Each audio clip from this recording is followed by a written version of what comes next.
तो सबसे पहले आप ये बताइए कि पावर क्या होता है। बस वही चीज़ है, रेट ऑफ डूइंग वर्क। अगर किसी वायर में आप करंट फ्लो कराते हैं, स्विच ऑन करते हैं तो करंट फ्लो करता है, तो इसका मतलब वो वर्क करता है, ठीक ना। तो पर सेकेंड वो कितना वर्क करता है करंट, वही हमारा क्या होता है, पावर होता है, ठीक ना। तो पावर का मतलब, इलेक्ट्रिक पावर का मतलब वही वर्क डन, उसके द्वारा पर सेकेंड 1 सेकेंड में कितना वर्क किया जाता है, ठीक ना। हैं, हाँ, वर्क डन अपॉन टाइम हो जाएगा इलेक्ट्रिक पावर का। हमें ये पता चलता है कि किसी भी चार्ज पार्टिकल के द्वारा एक प्लेस से दूसरे प्लेस तक जाने में या करंट को फ्लो कराने में जो है हमें पर सेकेंड वो कितना वर्क कर रहा है, कितना काम कर रहा है। इलेक्ट्रिकल सर्किट, जो इलेक्ट्रिकल सर्किट कह सकते हो या इलेक्ट्रिक करंट कह सकते हो कि 1 सेकेंड में कितना वर्क कर रहा है, वो उसको क्या बताता है, पावर को बताता है। तो पावर इक्वल टू, आपको पता है कि पावर इक्वल टू क्या होता है, वर्क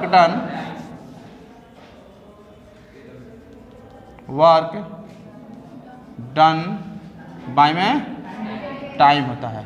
पावर को P से डिनोट करते हैं, वर्क को W से, टाइम को T से। तो ये आप जनरली जानते ही हैं कि power P equal to W by T हो जाता है, वर्क डन पर सेकेंड। ठीक, अब यहाँ से अगर हम यूनिट निकालने की बात करते हैं कि यूनिट क्या होता है, तो यूनिट इक्वल टू क्या होगा, वर्क यूनिट जूल और टाइम की यूनिट सेकेंड। तो 1 जूल 1 सेकेंड किसके बराबर होता है, 1 वाट के बराबर होता है। तो हम कह सकते हैं पावर का जो यूनिट होगा क्या होगा, वाट होगा। जो 1 वाट जो होता है 1 जूल और 1 सेकेंड के बराबर होता है। ठीक, अब यहाँ से 1 वाट को अगर हमें डिफाइन करना चाहते हैं तो कह सकते हैं कि कोई एक ऐसा अप्लायंस जो 1 सेकेंड में 1 जूल वर्क करता है तो उसका पावर कितना हो जाएगा, 1 वाट के बराबर हो जाएगा, ठीक ना। तो work done by an appliance 1 joule in 1 second. अगर ये फैन जो आपका इस रूम में फैन है, अगर 1 सेकेंड में अगर 1 जूल वर्क करता है, हम कह देंगे इस फैन का पावर कितना है, 1 वाट के बराबर हो। तो यहाँ से हम पावर को भी क्या कर सकते हैं, डिफाइन कर सकते हैं कि 1 joule work is done in 1 second. 1 second में अगर 1 जूल वर्क करता है तो power of the appliance is called the 1 वाट। तो पावर क्या होता है हमारा, 1 वाट के बराबर हो जाएगा। ओके, अब इसमें थोड़ा एक टर्म्स है जो आपको याद रखना है। जब हम न्यूमेरिकल प्रॉब्लम सॉल्व करेंगे तो आपको ज़्यादातर यूज होगा 1 किलो वाट इक्वल टू क्या आता है, 1000 वाट होता है। ये भी आप याद रखिएगा, यानी 1000 वाट मिलकर जो है 1 किलो वाट के इक्वल हो जाता है। ठीक, हो रहा है पर second, amount of energy consume पर सेकेंड लिख सकते हैं, अमाउंट ऑफ एनर्जी कंज्यूम्ड पर सेकेंड क्या होता है, या rate at which energy consume. इसको हम ये भी कह सकते हैं रेट एट विच एनर्जी क्या होगा, कंज्यूम, कितना एनर्जी कंज्यूम्ड हो रहा है 1 सेकेंड में, वो कितनी एनर्जी कंज्यूम कर रहा है। तो जितनी एनर्जी कंज्यूम करेगा, चूंकि वो जितना वर्क करेगा उतना ही एनर्जी कंज्यूम करेगा, तो इसलिए हम क्या कर सकते हैं, P W की जगह P कर सकते हैं। तो E बराबर क्या हो जाएगा मेरा, T। यहाँ से हम ये भी कह सकते हैं power equal to E by T भी हो जाएगा। ठीक, नेक्स्ट कुछ फार्मूला जो है इलेक्ट्रिक पावर से रिलेटेड है, उसको यहाँ पर हमें ड्राइव करना है। तो चलते हैं, हम फार्मूला कैसे ड्राइव होगा उसके ऊपर। P equal to W by T। साथ ही साथ आपको ये भी पता होगा कि वर्क के V equal to W by Q and Q equal to I T। तो यहाँ से अगर हम निकालेंगे W की वैल्यू तो W इक्वल टू क्या आ जाएगा, Q इंटू V, और V इंटू Q की जगह क्या रख देंगे हम, I इंटू T। तो ये रिलेशन मिलेगा आपका I इंटू T, ये W के बराबर होगा।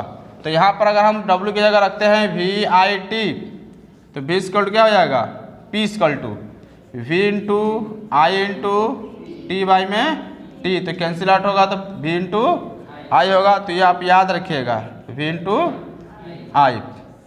ये चीज़ समझ में आया आप? ठीक, साथ ही साथ आपको ये भी पता है ओम्स लॉ है, V इक्वल टू क्या होता है, IR होता है। तो यहाँ पर अगर हम रख देंगे v की जगह तो p इक्वल टू क्या बन जाएगा आई आर, और एक i आपका है तो p इक्वल टू हो जाएगा आई स्क्वायर आर। इससे भी चाहे तो हम नोट कर सकते हैं। यहाँ से अगर हम v की वैल्यू निकालें, हम i की वैल्यू निकालते हैं तो i इक्वल टू क्या होगा v बाई में r होगा। तो अब यहाँ पर i की वैल्यू अगर हम रखते हैं तो p बराबर क्या बन जाएगा v इंटू वी बाई में r, तो p इक्वल टू क्या होगा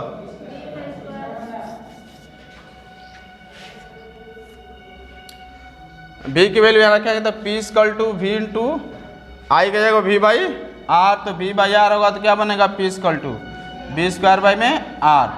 तो आप देख रहे हैं कि इस तरह यहाँ पर v से p के जो है एक ये तो रिलेशन हमारा बना ही है, साथ ही साथ इसको हम भी लिख सकते हैं e बराबर e बाई t, ये भी रिलेशन हमारा बनेगा। तो एक ये रिलेशन बना, p का ये बना, फिर यहाँ बना और यहाँ बना, ये तीन रिलेशन जो है हमें पावर का मिला इस डेरिवेशन से। तो कम से कम आप ये तो याद ही रखिएगा तीन, क्योंकि जब ये मैथमेटिकल क्वेश्चन सॉल्व किया कराया जाएगा तो यूज हो सकता है। पहला तो आपको ये पावर का फार्मूला तो याद ही होना चाहिए। फिर आपने क्या निकाला p equal to v into I, दूसरा आपने क्या निकाला p equal to v square upon r, और एक आपने यहाँ पर निकाला p equal to I square r। तो ये तीन याद रखेगा और चौथा ये भी याद रखेगा, तभी हम जो है न्यूमेरिकल प्रॉब्लम सही से कर पाएंगे। ठीक, बात समझ में आ रहा है? तो चलते हैं कुछ न्यूमेरिकल प्रॉब्लम सॉल्व किया जाए। पर जो वो फिलामेंट वाला जो बल्ब मिलता था आपको, कुछ कैसा बना रहा था बल्ब, तो मुझे बनाने नहीं आता है। हाँ, जो बल्ब होता है फिलामेंट वाला, सपोज दैट ये बल्ब हो,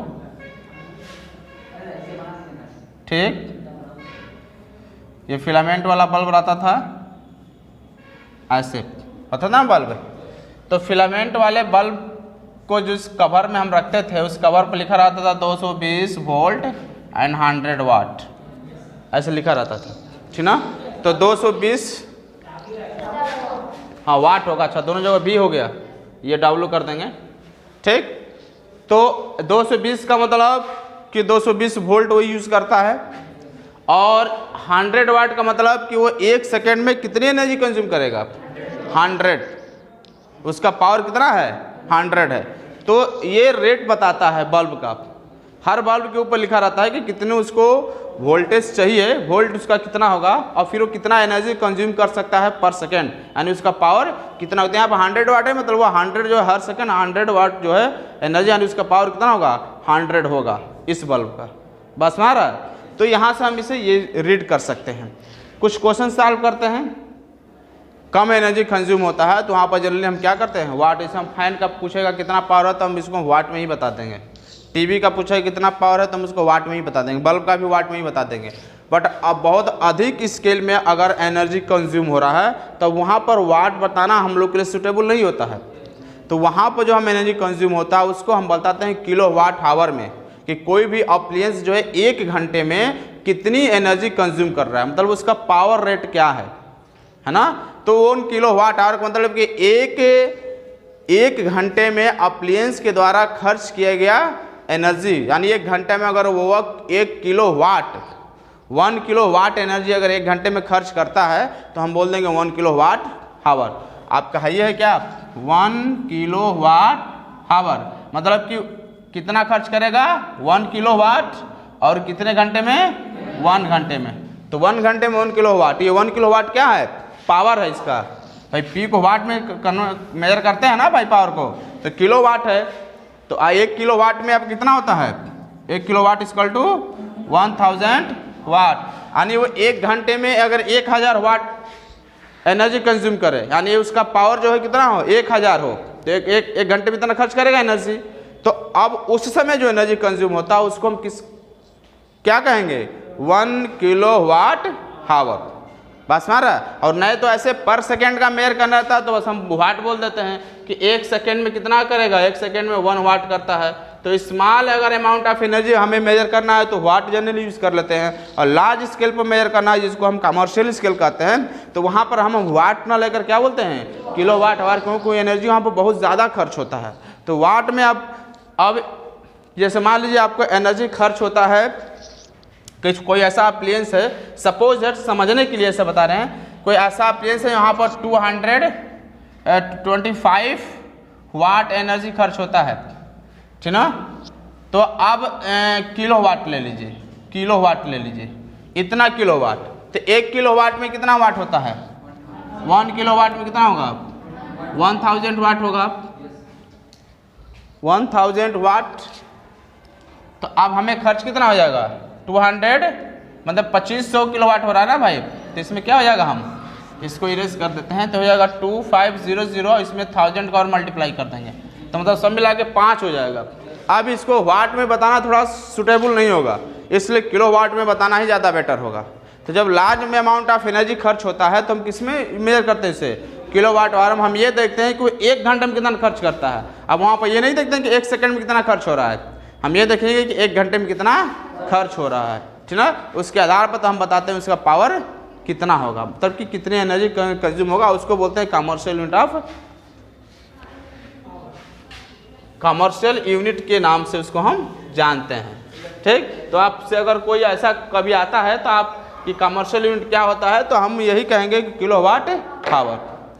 और आपको ये भी पता है कि 1 किलो वाट हावर को हम क्या लिख सकते हैं, 1 किलो वाट इंटू 1 हावर लिख सकते हैं। 1 किलो वाट में कितना होता है, 1000 वाट, और 1 हावर क्या कर सकते हैं, 60 कितना सेकेंड, 3600 सेकेंड की 60 सेकेंड, ऐसे भी कर सकते हैं। हाँ वही बात है, 60 मिनट हो जाएगा ये, ठीक। क्या हो जाएगा, 1000 वाट, 1 वाट बराबर क्या होता है, 1 जूल और 1 सेकेंड होता है ना, 1 वाट बराबर। तो 1 वाट के कह सकते हैं 1 जूल बाय में 1 सेकेंड, और 60 को मिनट में कन्वर्ट करेंगे तो 60 हो जाएगा। ये कितना हो जाएगा, 1000, और ये जाएगा सेकेंड से सेकेंड चला जाएगा, 60 में 60 मल्टीप्लाई करेंगे तो 3600, ये जूल हो जाएगा, होगा।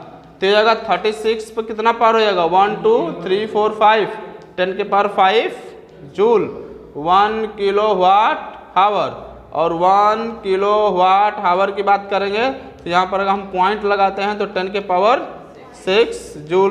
तो 1 किलो वाट आवर और जूल में हमारा क्या हो जाएगा, ये रिलेशन बन के तैयार हो जाएगा कि 1 किलो वाट आवर में और जूल में क्या होता है मेरा, ये relation 1 kilo watt hour equal to 3.6 into 10 के पावर 6 जूल होता है ना सर। क्या होता है, P इक्वल टू क्या होता है, अच्छा P इक्वल टू क्या होता है, I²R होगा। तो P इक्वल टू आपका हो जाएगा 25, 5 का स्क्वायर, और ये R हो जाएगा तो 25 इंटू 100 कितना हो जाएगा, 250 होगा, मतलब 250, ठीक। अरे 2500, ठीक ना, 2500 होगा। P बराबर क्या होता है, E/T, हमें E फाइंड करना है, तो 2500 E इंटू कितना दिया है, 1 हावर, 2 हावर, तो क्या होगा 2 घंटे का हो जाएगा, 2 इंटू 36 इसे लिखेंगे। तो इस कल्ड आपका हो जाएगा 25 इंटू 7200, इसका मल्टीप्लाई करके क्या आ जाएगा, बोलिए 18.0 इंटू 10 के पावर 6 जूल। आंसर मिला लीजिए, ठीक।